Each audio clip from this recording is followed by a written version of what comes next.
Село Гьоврен се намира в сърцето на Родопите, 99% от населението са турци, майчиният език тук е турският. В Родопите земята не е плодородна, малките ниви се обработват на ръка.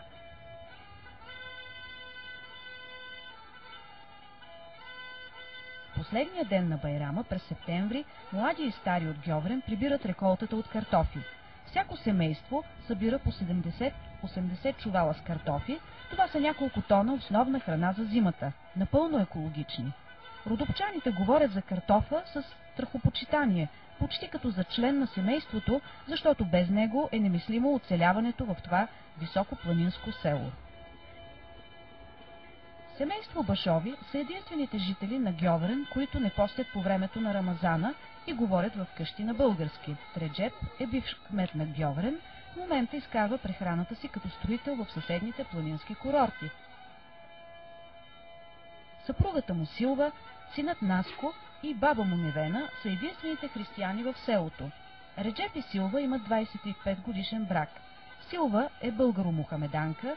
Преди 25 години тя става евангелистка и предизвиква революция в турското село Гьоврен. Първоначално ми приемаха по-добре, преди да възприема учението на Библията и Бога, който е дал тази велика книга.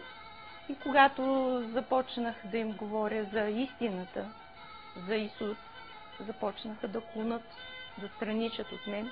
Истината за мен победи чрез мен в това село, защото и други хора чрез мен приеха Исус, макар че някои от тях се крият, други не, заради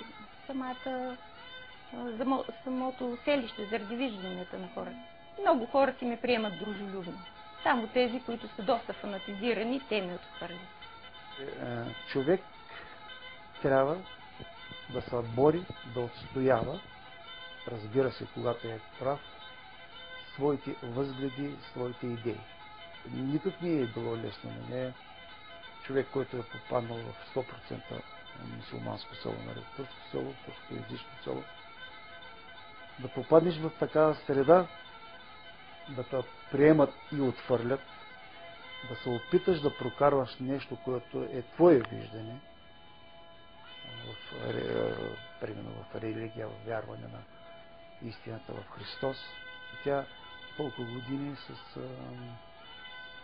отстоя на този изпит, отстоя много от нещата, които мислише и убедена, че е права.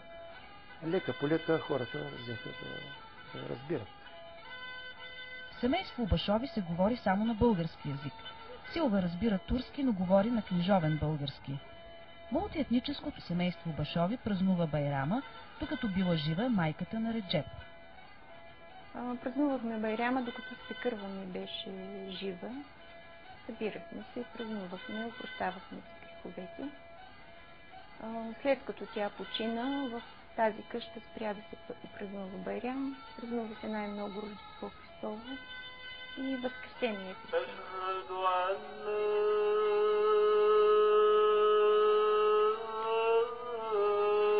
Наско, 21 годишния син на Реджеп и Силва, разказва за предразсъдъците към турците. Имам приятели, които като сме на дискотека и като пуснат турска песен и излизат навънка, което мен много ме очудва. И аз ги питам: добре бе хора, защо мразите само Турция? Вие не мразите ли византийците, заради които също сме били под робство? Те не могат да дадат ясен отговор. Петвековното робство по някакъв начин им влияе не директно, индиректно, и по този начин един вид изразяват омраза към Турция. Невена, майката на Силва, също е станала евангелистка.